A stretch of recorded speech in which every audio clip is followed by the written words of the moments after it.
Let me tell you about the Spartans and how they handled things like sex and love. It's wild, trust me. For most folks, sex is all about feeling something, like passion, connection, or love, right? But for Spartans, nah, it was nothing like that. It was more like a strict order, a job they had to do for the state, all to create the toughest fighters the ancient world ever saw. They didn't raise kids to be, well, kids. They built soldiers, plain and simple. And guess what? That whole process didn't kick off on some battlefield. It started in the bedroom. Forget those epic stories of red cloaks and heroic speeches. Behind the legend of the 300, there's a creepy truth. A system so harsh, it makes dystopian novels look almost soft. At the heart of it was the state controlling everything about making babies. In Sparta, you didn't get to pick who you loved or who you'd start a family with. The government was the matchmaker, and they only cared about strength, not feelings.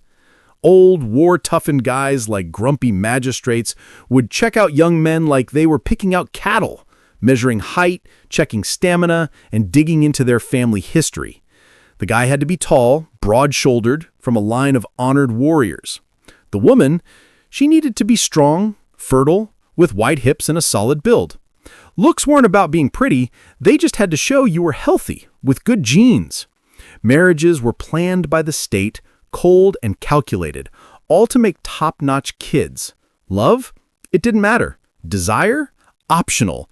Your body wasn't even yours. It belonged to Sparta. Every person's job was to make the state stronger through their kids. Women's roles were twisted, too. They weren't wives or moms in the way we think. They were like carriers for the Spartan nation. Their value came from popping out strong, healthy babies. From a young age, Spartan girls trained not to fight, but to be ready for childbirth. They'd run, wrestle, even throw javelins, all to toughen up their bodies for future warriors. What did they want? It didn't matter. Their bodies were what counted. They were told their battlefield was the birthing bed, and their biggest honor was giving birth to a soldier. But it gets even wilder, almost hard to believe today. What would happen if a famous warrior's wife couldn't have kids? Or if she had weak ones? Or if some super healthy woman was married to an older, less impressive guy? Sparta had a fix for that, and it's chilling. Their rules allowed, heck even pushed, for a strong warrior to have a kid with another man's wife. It wasn't cheating, it was their duty. A woman's womb could be borrowed for the state, and her husband often went along with it. Having a strong kid, even if it wasn't his, was seen as a badge of honor for the family and for Sparta. Love and loyalty squashed under the state's obsession with perfect genes. The goal wasn't happy families, it was perfect bloodlines. And when a Spartan baby was born, no cozy celebrations. It was a test. The newborn wasn't handed to its mom, it was taken to a grim place called the Lee, a gathering hall. There, a group of old warriors called the Jerusia, who'd seen countless battles and stared death in the face, waited. They checked out each baby with zero emotion. The kid, naked and shaking, was inspected head to toe. Legs, spine, even its cry. Any flaw, any hint of weakness could decide its fate. It wasn't about being cruel for fun. To Spartans, it was about survival. They were a small group of warriors surrounded by enemies and enslaved people who outnumbered them 10-1. In that world, a weak kid wasn't just a problem, it was a danger to everyone. Mercy now could mean disaster later. Sparta's whole deal was strength, no exceptions. The council's call was final, no arguing. If the baby passed, it went back to its family. Not as a son, but as a future soldier, already owned by the state. From its first breath, a Spartan kid's life was set. But if the elders decided the baby wasn't fit to live, if they ruled it too weak, it wasn't killed by a sword or... Let's keep dishing on the Spartans. It gets even crazier. If a baby didn't pass the elders' test, he wasn't just tossed in a river. His fate was way colder. They'd carry the little one to the barren slopes of Mount Taygetus, to a spot called the Apothetai, the deposits. There, on a dark, rocky cliff, they leave the newborn to face the wind, the freezing night, and whatever animals prowled. A quiet end, no one talking about it, no one watching. To Spartans, this wasn't murder. They thought they were just giving back to nature what nature messed up. A grim sacrifice for the group's strength. Passing that first inspection was just step one. From then on, the kid's life was all about heading toward war. For his parents, the job didn't stop at birth. The state kept pushing them to make more bodies for its war machine. Having kids in Sparta wasn't a choice, it was a must-do. They were doing what we'd later call eugenics, way before the term even existed. The idea that you could make humans perfect by picking who breeds didn't start in some 20th century lab, it came from these rugged hills. For Spartans, it wasn't about hate, it was cold, hard practicality. Weakness had no place in their genes. To make that happen, the most personal act became a public job. Love, like we know it, had no room in their system. Men lived in shared barracks with their buddies from age 7 to 30. Husbands would sneak out at night, quickly visit their wives, and slip back before dawn to avoid getting in trouble. No family life, no time to build any warm fuzzies. The wife was just someone picked for her body, not her heart. Their whole deal was about making a baby. Once she was pregnant, the guy went back to his real family, the army. The system was designed to kill any close bonds, to make sure loyalty went only to Sparta. Strong family ties? That was practically treason. Romantic love? A risky distraction. If you refused to marry or have kids, the state came down hard. A guy who stayed single past the set age was labeled a traitor, like he'd abandoned his duty. During some festivals, they'd make these guys parade naked through icy streets singing songs that mocked their failure. They were shut out from the respect given to elders, treated like outcasts, proof that in Sparta, your private life was everybody's business. This way of thinking cost them big time. Compassion just faded away. Generation after generation was taught that kindness was weakness, that your body belonged to the state, not you. Motherhood wasn't about love, it was about serving Sparta. Kids didn't learn warmth from their parents, they learned to follow orders from their trainers. At 7, mothers handed their sons over to the state, saying only, "Come back with your shield," or "on it." That wasn't just tough talk. It was the core of a culture that swapped out a mom's love for total devotion to Sparta's glory. If making babies was like forging and testing a weapon, then age 7 was when the real building started. The state, which controlled his birth, now took full ownership. This was the start of the agoge, the toughest, most effective training program humans ever came up with. It broke kids down and rebuilt them as perfect warriors. Imagine it. You're 7, ripped away from the only comfort you've known. Your mom doesn't cry. She just hands you over. From then on, your new family is your agella, your training squad, your cold barracks. Your dad? He's gone, replaced by an instructor who doesn't teach reading or writing, but how to endure. You won't live in a home again until you're 30, and by then, home means nothing. The first lesson of the agoge was brutal. Comfort is the enemy. A Spartan boy slipped on a bed he made himself, from reeds he pulled by hand from the Eurotas River. No knife allowed. His only clothes?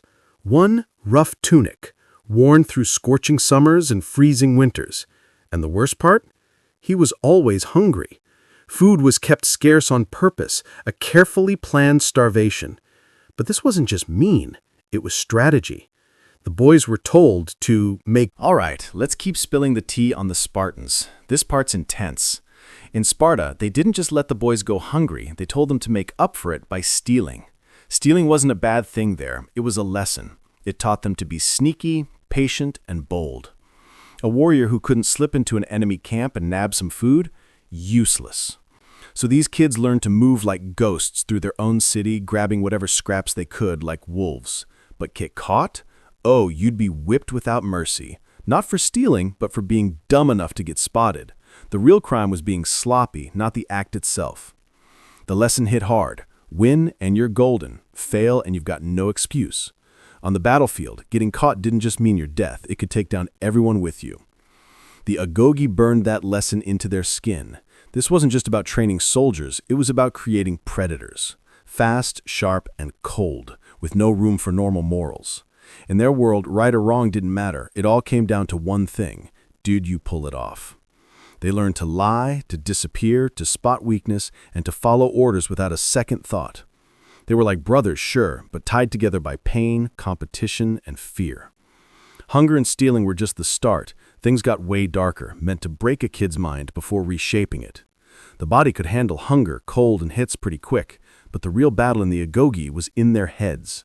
Sparta didn't just want strong bodies, it needed minds like knives, spirits that had no self, loyal only to the state. After taming the body, the trainers went for the soul, using silence as their weapon. Ever heard the word laconic? It means short and to the point, and it comes from Laconia, Sparta's region. That's no accident. Spartan kids were taught words were tools, not playthings. Chatting for fun, making a dumb comment, or asking a silly question? You get punished. Teachers threw out tricky questions to get quick, sharp answers. Hesitate or sound dull? You didn't get a lecture, you got pain. Sometimes the trainer would even bite your thumb, a small but unforgettable reminder to think before you talk. Silence became their shield. Every word had to hit like an arrow. But the worst cruelty wasn't always from the grown-ups. It came from the other kids. The training setup made sure of that. Older boys, called iernes, ruled the younger ones like mini dictators, part commander, part jailer, part bully. At meals, they'd fire off questions like a sneak attack. Who's the bravest man in Sparta? What's your take on the king's last battle? Is stealing honorable? There were no right answers, just traps. Stutter, pause, or use the wrong tone, and you'd get mocked or hit. Humiliation was loud, constant, and planned. This wasn't random bullying, it was cruelty built into the system, designed to make kids' minds stay cool under pressure or chaos. Each boy learned to think like a scheming politician and fight like a wild animal, navigating a minefield of words and looks where one slip meant pain or being cast out. Rivalry was their fuel. Aggression got you respect. Trust no one, call out others' flaws, hide your own. Those were the rules, like a Pax law, all watched over by the state. All this daily harshness led to one of the most brutal rituals yet, the ceremony at the altar of Artemis or Thea. Artemis, the goddess of the wild and home, demanded blood. They'd put cheeses on her altar, and the boys' job sounded simple. Run, grab them, get out. But to get there, they had to charge through a gauntlet of whips, leather straps slicing through the air, cutting skin with every step. It wasn't about being fast or quick on your feet. It was about one thing: how much pain a future Spartan could take without cracking. The real test wasn't stealing cheese. It was standing silent under the lashes, taking agony without a scream, a tear, or the tiniest hint of weakness. Cry out, you shamed yourself. Plutarch. Okay, let's keep dishing on the Spartans. This part's downright chilling. Plutarch himself talked about young Spartans dying at Artemis's altar, smiling as their blood soaked the ground, proud they'd proven their worth. This was their big finish, the Agogi's final ceremony, a bloody ritual meant to wipe out every bit of fear and softness, turning boys into living steel. But when a society strips away every weakness, what's left of being human? What's left of a soul after it's been forged into a weapon? Sparta created a weird contradiction: men with incredible strength, but empty hearts; warriors with perfect discipline, but twisted morals. In their world, killing could be noble, while kindness could ruin you. They were the ultimate tools of violence, and now the state needed proof they could handle its darkest tasks. That proof came through something hush-hush, called the Crypteia. It wasn't a regular army unit, no neat formations. It was way scarier, a secret death squad built to keep Sparta's enemies quiet. To get it, you've got to understand Sparta's obsession: control. A tiny warrior class ruled over tons of enslaved helots who outnumbered them big time. The Spartans were always scared of a rebellion, so their solution was fear, planned and proactive. Every year, they'd pick the top graduates from the Agogi, the strongest, sneakiest, most ruthless guys, and send them out to the countryside with just a dagger and a little food. Their orders? Hide during the day, move at night, and kill without a second thought. Their targets? The helots, but not just any, only the boldest, the ones who stood out. These guys became the blade that cut down anyone who rose too high. This was their final test, their last change. Killing an unarmed man in the dark wasn't a fight, it was like mental surgery, a brutal ritual to show they had no mercy left. They weren't killing out of anger or to protect themselves, they killed because the state said so. To make it okay, Sparta's leaders, the ephors, had their own creepy ritual. Every year, they'd officially declare war on the helots. It was just paperwork, but it meant something awful. Helots were now enemies, so killing them wasn't murder. The Krypteia's killers weren't lawbreakers. They were soldiers doing the state's bidding, a twisted way to turn mass killing into a job. By the time his dagger was bloody, a Spartan had fully transformed. Born as the state's child, shaped by discipline, stripped of feelings, he'd proven he could kill without blinking. But what was he now? A protector of society or its deadliest hunter? At 30, he could finally leave the barracks. But freedom? That was a lie. A new job waited. Making babies, raising the next batch of tools for Sparta's war machine. The killer now had to be a dad. His wife, picked by the state, wasn't some quiet pushover. She was his match in strength and grit. Spartan women weren't victims. They were the backbone of the system. While boys went through the agoge, girls had their own tough training, just as intense and full of ideology. In a Greece where women were often locked away and hushed, Spartan women were different. They were educated, trained physically, and taught to handle property and land. Why? Because Sparta didn't care about cozy homes. It cared about breeding strength. Every kid, every law, every marriage had one goal: to create perfect warriors. Even Plato, watching from Athens, thought this system was cool, like his dream of a perfect society. But he got it wrong. It wasn't about fairness. It was about efficiency, making babies with precision. Spartan women were shaped to push down tenderness and embrace fierce loyalty to Sparta. Their value wasn't in love, but in the quality of warriors they gave the state. They became icons of icy discipline. A Spartan mom, handing her son his shield before battle, would say, "Come back with it or on it." Okay, let's keep gossiping about those Spartans. It's a wild ride to the end.